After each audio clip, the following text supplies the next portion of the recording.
Hello class, my name is Israel Moreno and today I'm going to present to you my informative speech. I hope you like it. The Apaches, the Cherokees, the Navajo, and the Comanches. And don't forget the Cheyenne. Everyone has heard one of these type of tribes that lives in the US. But in El Paso lives one that we all know about. Do you know what it is? You guessed it, the Tiguas. With over 4,226 members nationwide, the Pueblo has been home to many Tiguas for over 300 years.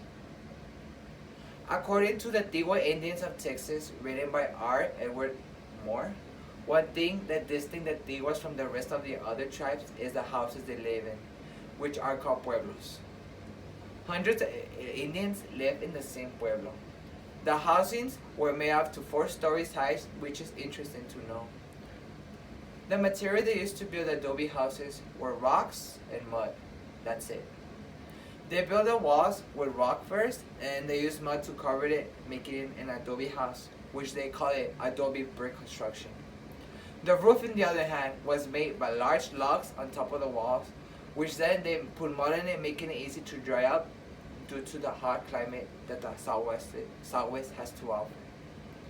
When the Spaniards saw that they were a huge city like towns, they named the Indians Pueblo Indians.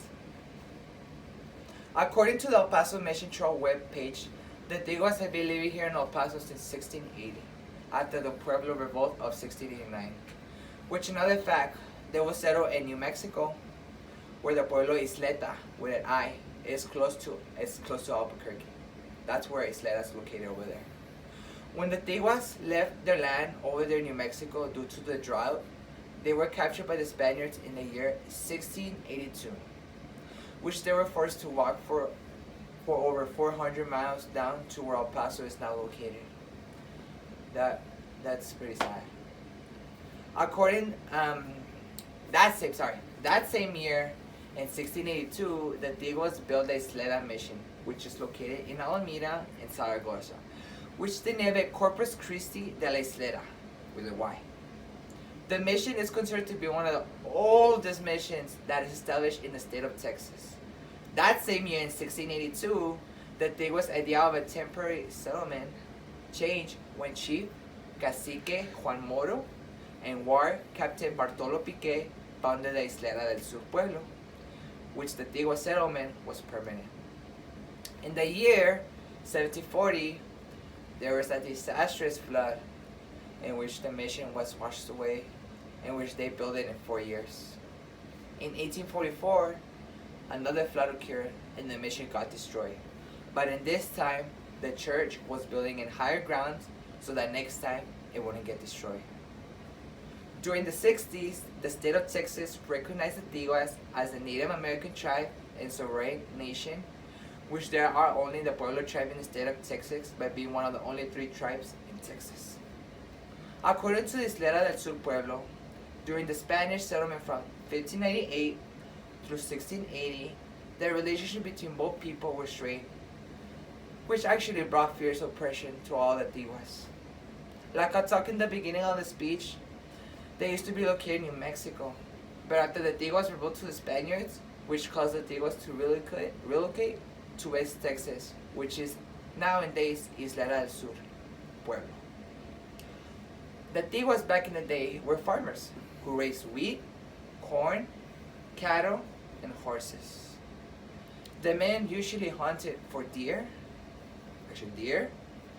rabbits, antelope, bear, and any other wild animals that were there. Many Americans think that the clothing of many Native Americans were made from buffalo skin, but in the Southwest, they knew how to grow cotton, which, if you have cotton, that was the fabric made of their clothing. Women usually were in charge of the farming labor, and men just prepared the soil and land. Another fact is that many tribes own things like land as a whole group and not individually. Children also did some kind of labor, which they walk around the fields and pick insects and pull weeds out. Like many Native Americans, they did dancing rituals that had to be done during the farming season, like for example, dancing, that they thought that would bring rain and protection. After leaving from the drop, many went back to over the Isleta to be close to their relatives. Both pueblos speak Tigua, which is the native language they both spoke.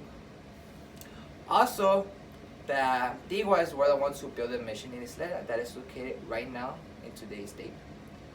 The Isleta del Sur Pueblo is partnered with El Paso too, which the business contributes to the economy that El Paso has to offer.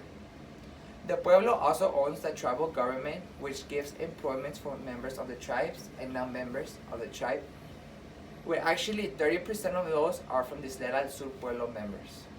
Also, another thing that I found that was interesting was that the tribes embody self-governance, which provides the tribal governments the decision on making authority over the federal funds, the government that benefits the members of the people.